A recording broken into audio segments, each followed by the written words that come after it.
I think the big challenges right now in human resources are talent.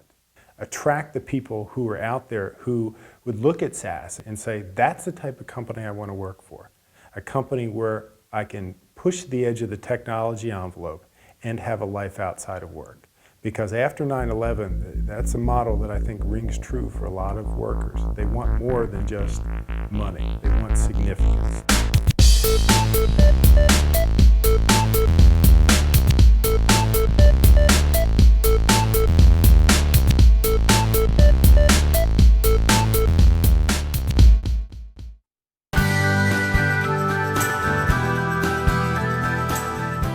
SAS started in 1976 when Jim Goodnight, John Saul, and a couple other partners got money from the Department of Agriculture to come up with a statistical program for the land-grant universities to determine crop yields. They offered this product to the university. The university didn't want it. They decided to take it out themselves, and the rest is history. Okay, we're going to stop right here and give you some good news. To understand this case, you don't have to understand what SAS actually does. High-end analytics, data mining, data warehousing.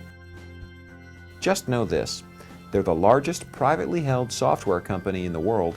We have customers in over 130 countries throughout the world, over 3.5 million users.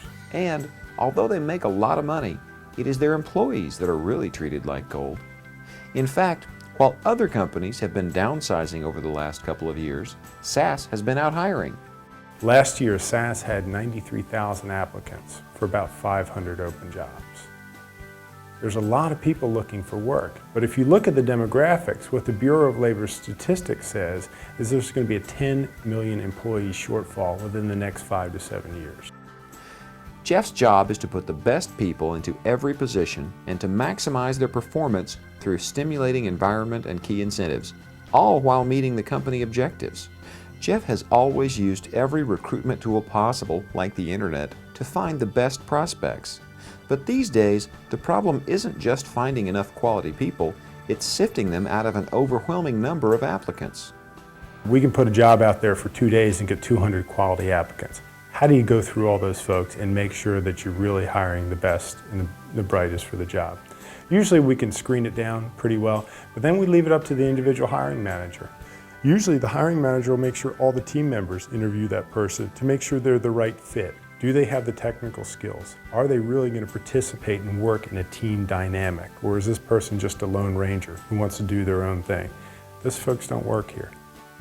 Because they just won't get the culture. They won't get the synergies of how we develop our products, how we work collaboratively. All management, including human resource management, begins with planning. There are 5 steps to the human resource planning process. At SAS, their focus is on quality rather than immediate quantity. So they spend a lot of time interviewing, testing, and evaluating prospects. Our hiring process is not, let's get the best butt in the seat in the quickest time possible. We don't track things like time to fill. Because what we know is that our turnover rate is less than 4%, and our average tenure is almost 12 years. We'd rather spend a little more time up front making a good quality hire, somebody who's going to be with us for a long time, than try to fill a position quickly and then be back in the recruiting process 6 months or a year later. One of the best ways to retain good people is to offer them opportunities to grow within their own company.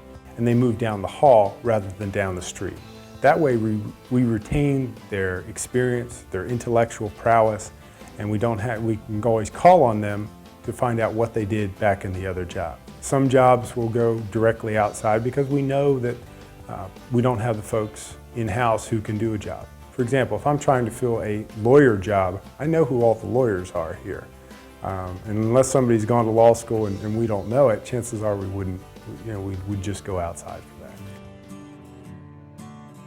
Since SAS spends a full 25% of their top line on research and development, training doesn't always take away from productivity. There's a lot of training and development that occurs naturally as a result of that, where people or junior staff are working with these senior experts in their fields on new features, new functionality. This mentoring, along with online training, internships, and apprenticeship programs, Keep the relevant skills of SAS's best people on the cutting edge. We supplement that training and development with in-house classes, everything from technical skills to soft skills. SAS's work-life program imparts more general training to foster more personal growth. Programs like the Lunchtime Learning Series can increase employee wellness and loyalty even more. Anything from smoking cessation, which would be in conjunction with the healthcare center, or preparing your kid for college. One of the more popular series is the financial planning series. Of course, it takes more than classes to draw and retain talent. In addition to competitive salaries and bonuses, SAS provides a host of practical benefits and perks that real people can use every day. We have a very rich benefit plan. Everything from free health care for employees, free on-site recreation and fitness center for employees plus spouses, heavily subsidized on-site daycare. SAS takes great care to listen to employee needs when it comes to benefits.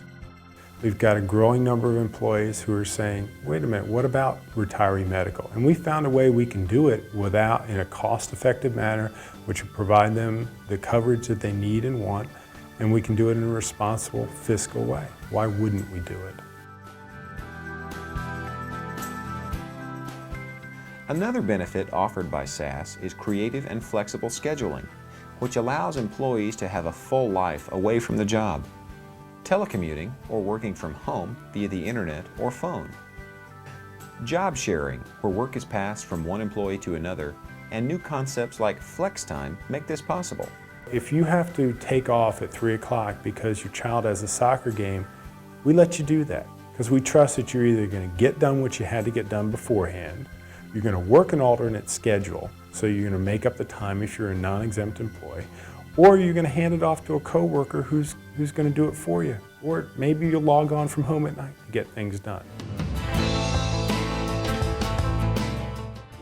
Of course, Jeff has to make sure that the company is getting maximum return for all of this investment.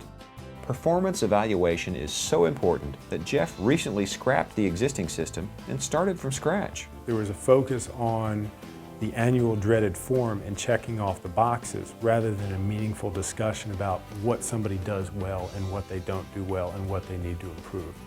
But the goal is to help people see where they fit into the big piece of the puzzle so that we have alignment all throughout the organization. If these are your department goals and your division goals, how does what you do in your job line up to that and put the burden on that person? And then we're going to measure against that. So, what's SAS's secret? How are they able to attract and retain the best technical people in the industry in good times and bad? If we're going to treat our customers well, why wouldn't we treat our employees well? Our low turnover makes good business sense for us and for our business model. So this is how we can distinguish ourselves in the marketplace, by being able to provide the type of work environment where people are respected and treated well. SAS realizes that their employees are free to go anywhere they want, but they choose to stay. Outside experts say that we save anywhere from $80 to $100 million a year because of our low turnover. And that more than pays for things like on-site daycare, on-site health care, recreation and fitness, benefit plans, training, development, more than pays for itself. Remember, people are our assets. We can't produce software, we can't sell software, we can't provide service without good quality people.